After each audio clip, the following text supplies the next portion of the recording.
আমাদের সকলের নিয়ত যদি ভালো থাকে, অবশ্যই আমরা ভালো কিছু করতে সক্ষম হব। আমরা রাজনীতি করি, রাজনীতি কার জন্য করি? রাজনীতি মানুষের জন্য করি, রাজনীতি দেশের জন্য আমরা রাজনীতি করি। দেখুন, সারা পৃথিবীতে একটি একটি একটি বিষয় গ্রহণযোগ্য আছে, একটি বিষয় কি, সেটি গণতন্ত্র।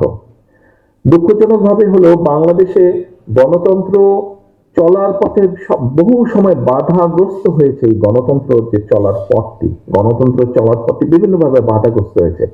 আজকে আমি মনে করি এখানে আপনারা যারা আছেন, আমরা সকলে মিলে যদি একটি শপথ গ্রহণ করি এবং এই শপথটা যদি আমরা সকলের কাছে নিয়ে যেতে পারি, যে সেটি হলো যে কোনো মূল্যে হোক, আমরা যেই গণতন্ত্রের জন্য জুলাই আগস্ট মাসে প্রায় ১,৫০০-এরও বেশি মানুষ শহীদ হয়েছেন, যেই গণতন্ত্র পুনরুদ্ধারের জন্য গত প্রায় ১৬-১৭ বছর ধরে, এক যুগেরও বেশি সময় ধরে বাংলাদেশ জাতীয়তাবাদী দল বিএনপি সহ অন্যান্য বিরোধী দলের বহু নেতাকর্মী গুম খুনের শিকার হয়েছেন, সেই গণতন্ত্রকে যদি আমরা কন্টিনিউ করতে পারি, আমরা যদি এই গণতান্ত্রিক প্রক্রিয়াকে কন্টিনিউ করতে পারি, তাহলে অনেক কিছু সমাধান রাতারাতি হবে না, বাস্তবতা এটাই। তবে পর্যায়ক্রমিক ভাবে আমরা সমাধান অনেক কিছু করতে পারবো।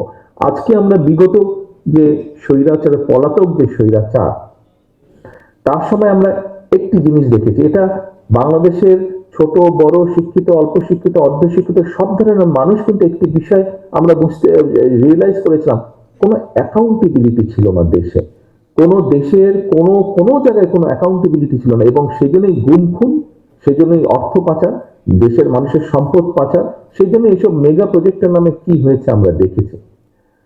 প্রিয় উপস্থিতিবৃন্দ, আমি মনে করি দেশে যদি গণতন্ত্র থাকে, যে কোনো মূল্যে যদি আমরা গণতন্ত্রকে রাখতে পারি, তাহলে অ্যাকাউন্টেবিলিটি তৈরি হবে।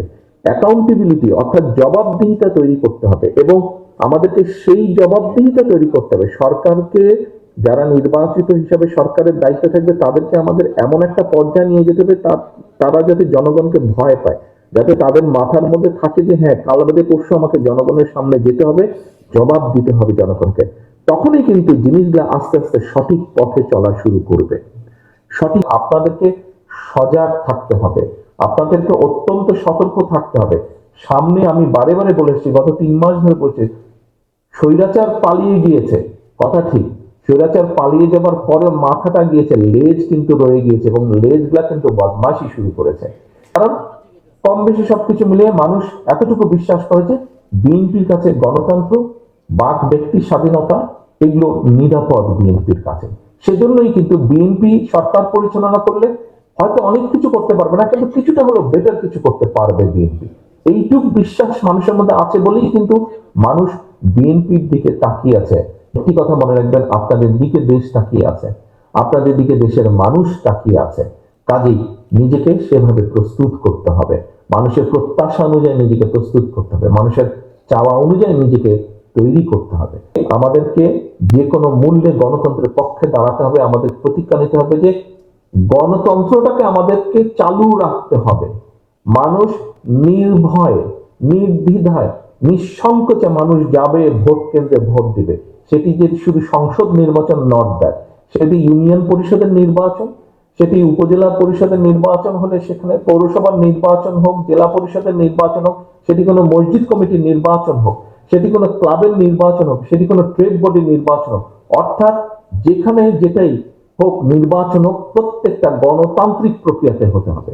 গণতান্ত্রিক প্রক্রিয়াকে যদি আমরা কন্টিনিউ করতে পারি, গণতান্ত্রিক প্রক্রিয়াকে যদি আমরা চলমান রাখতে পারি, অনলি দেন আমরা এই দেশকে সামনে এগিয়ে নিতে পারবো, অনলি এই দেশের, তাহলে এই দেশের মানুষকে আমরা নিরাপদ রাখতে পারবো। আসুন আজকে এই ৩০ দফা যেরকম আমরা মানুষের ঘরে ঘরে পৌঁছে দিব, এই প্রতিজ্ঞা যেমন আমরা করছি, একইভাবে আজকে আমরা প্রতিজ্ঞা করি আমাদের হাজারো সহকর্মী যে কারণে প্রাণ দিয়েছে, অর্থাৎ গণতন্ত্র পুনরুদ্ধার, সেই গণতান্ত্রিক প্রক্রিয়াকে যেন আমরা কন্টিনিউ রাখতে পারি।